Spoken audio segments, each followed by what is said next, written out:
Something happened this week that it made me rethink everything about safety. This could happen to anybody at any time. Some people know it, a lot don't, but inshore saltwater fishing, that's one of my favorite things to do. That's my hobby.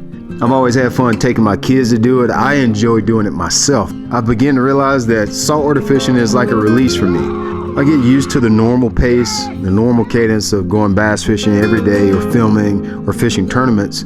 Doing something different like saltwater fishing is healthy for me. This past weekend, I'm about to show you something that happened that I've replayed in my brain over and over and over, and I can't stop thinking about just how bad this could have been. Oh my God, dude, he got it! Yes! This bite though, like 2 weeks ago, 3 weeks ago, everyone wanted to come up. It may take him 5 times to get it. Yeah. But he's gonna get it before he gets the boat. I can tell now they're just like, some of them are eating it. Even when they eat it, Lee's behind it now. Huh? Yeah, he just hit mine. He just hit it. Dang, boy. That you, boy? Whoa! Look at that. You ran into a side. Oh, look at that, dude! Look at that! Oh my God! Did you see? He got it. He got it. Oh my God, dude! He got it. Yes. Look, he's gonna come back and get it. He's gonna come back and get it. Oh my gosh, you don't see it. Oh my God! I've never had that happen before, man. Look at that, Brooks. Oh my. Oh my God, bro! I got that on camera too. A shark literally ate my trout when I was reeling it in. Bro, I was about 3 inches away from like having to fight that thing. Look at that, bro! I gotta take a picture of that. That thing's dead. Oh, He's dead now. that's crazy. He's still moving though. Is he really? Yeah, he's still moving. Oh no. Dang. That was so sick. That is sick though. Good job, buddy. After this, we laughed Look at about him it. jump. We thought it was the coolest thing in the world. We went on to catch a lot of fish, had a great day of fishing. But it wasn't until I got home that I realized how much of a risk I've put myself at You think so? many times. Let me explain what I'm talking about. All right, I already know what a lot of y'all are probably thinking about this. Brian, you're over dramatizing this. Don't be such a pansy. I'm sure that's what, I'm gonna set the camera down so I'm not shaking. Some of y'all are gonna be like, don't dramatize this. Don't make it something that it's not. But listen, this is why this could have been so bad. So every time I go saltwater fishing, usually it's with my kids. It's me, my kids, it's 3 of us. So a lot of times I leave, I don't have a net. I don't have a net. I don't fish with a net. Not because I think I'm too good for a net, but when you're dealing with that, it's like it's just in the way. Like it's literally just in my way in the boat. I want to be able to walk around and do things and not have to trip over a net all the time. After watching how that shark literally sliced that trout in half. Oh, look at that, dude! Look at that! A shark. Oh my God, bro! I got that on camera too. In a split second like that, I've thought about how many times I went to go down and scoop up a fish with my hands next to the boat, and how I could have easily. The shark has no intention of being. They don't even want to be around the boat or humans. But think about it, you got a fish thrashing around at the surface and you go to scoop him with your hands. You know how easy it would be for a shark to mistake that? Come by and lunge for the shark. The shark could lunge for your fish and literally slice your hand or your arm off in a split second. I've thought about that over and over and over, especially where we were this past weekend, because you could see sharks everywhere. I don't think they have any ill intention to bite people's arms off, but you easily could get it sliced off by just going down the dip one with your hands, pull them in the boat.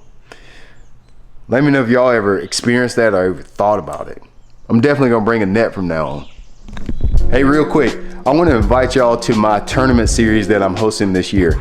I'm hosting 3 online tournaments that absolutely anybody can fish in it. It has no boat requirement. It has no public water requirement. If you have access to freshwater bass fishing, you can fish this tournament. Let me tell you how you can be a part of it. Here's the best part about this tournament series. This tournament series has 0 entry fee. Doesn't cost you a dime to be a part of. It's free to anybody that shops at shopblat.com during the registration period, or if you're a part of the Straight Up Fishing app. In these tournaments, we're paying out the top 30 places in each tournament, and the top 40 in every tournament is invited to the championship tournament in 2026. You can find all registration details in the description box of this video. So I did catch most of these fish. Most of the fish that we caught all week was on the topwater, which that was a lot of fun. But I wanted to show you what I was using. I don't actually have the bait here with me, because that was Flint's. I'd never used it before. It was a Rapala Skitter V is what I was using. But my setup, I wanted to show you that because so many people think when you go saltwater fishing that you need saltwater gear, you need saltwater boat. I do have a saltwater boat now, but the first 3 or 4 years that I fished saltwater, I didn't have a saltwater boat. I went in my bass boat at first. And then I got an aluminum boat, and I would go in the aluminum boat. And then I graduated to a bay boat, if you want to call it graduated. But you don't even need that. You can take your regular, there's no such thing as a saltwater boat. There's no such thing. There's nothing in your boat that makes it saltwater. The only thing that you want to do is make sure you rinse out your engine. I've done videos on that. You want to make sure you flush that. The only thing you need to do for care for your boat is make sure you rinse off your trailer really good. Hit all those really important components. The leaf springs, the wheels, your ratchet straps. Make sure you get all the salt water off of that. Here, anything that has a bolt or anywhere a point of corrosion, just make sure you rinse that off really good. And I promise you, taking your aluminum bass boat to the saltwater will work just as good as going out and buying a $60,000 or $70,000 bay boat. And it helps to have a saltwater compatible trolling motor. Other than that, a boat is a boat. They don't make saltwater fiberglass or saltwater aluminum. You can go in aluminum, it doesn't matter. You can go in fiberglass, it doesn't matter. My gear is all bass gear. This is the rod that I was using right here. This is the Level Rake series. This is a medium light. Now, when I say medium light, it's not medium light what you would think. It's got a little bit of in it, but it's strong enough to bring in 3-4 pound trout. We caught redfish on this rod. It felt really good out there. I'd highly recommend it if you're going inshore saltwater fishing. I think this is going to be a fun one for me. This is the first time I've taken any of my level rods saltwater fishing, so it stood up to the test. I like the way it casts. I could bomb cast that Skitter V a freaking mile with this thing. I was pairing it up with actually, let me just go get my rod right now. So this is the actual setup right here. I just ordered 2 more. That's what that rod tube is behind me. I got 3 now. Same exact setup. This was the actual setup that you saw in the video that I was using.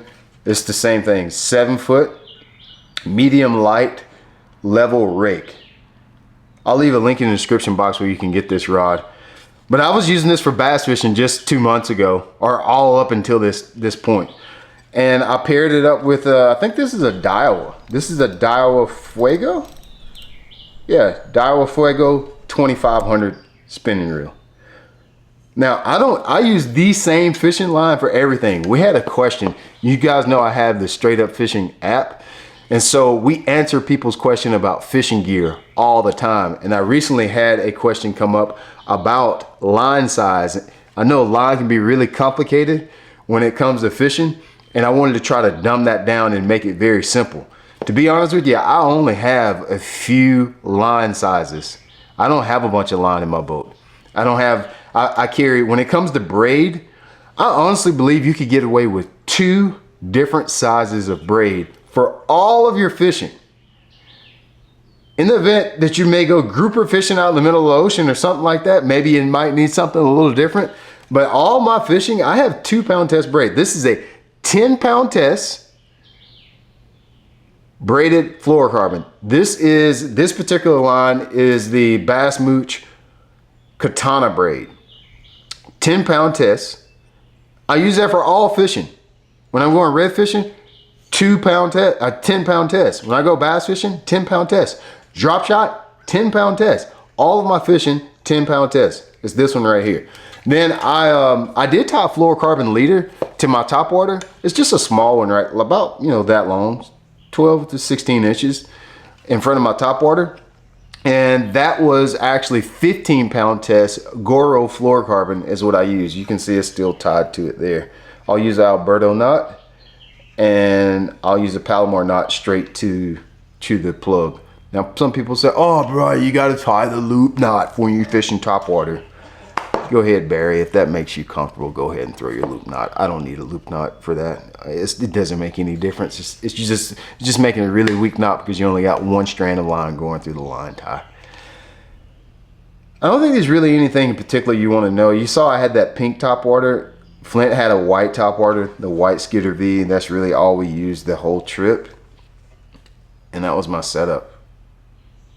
If you ever want to try something different to kind of keep the candle lit during the summer when fishing starts to get really tough, I tell people in my app all the time, put that, maybe think about trying something else. Go fish for panfish. Go fish at night. Go saltwater fishing, because when you fish for something different, it keeps the candle lit. It's a little bit more fun. Sometimes in summertime, fishing can be really tough. And when you keep banging your head against the wall, it can make you not like fishing. Try that. I think it'll keep it exciting and motivating for you to get out there on the water.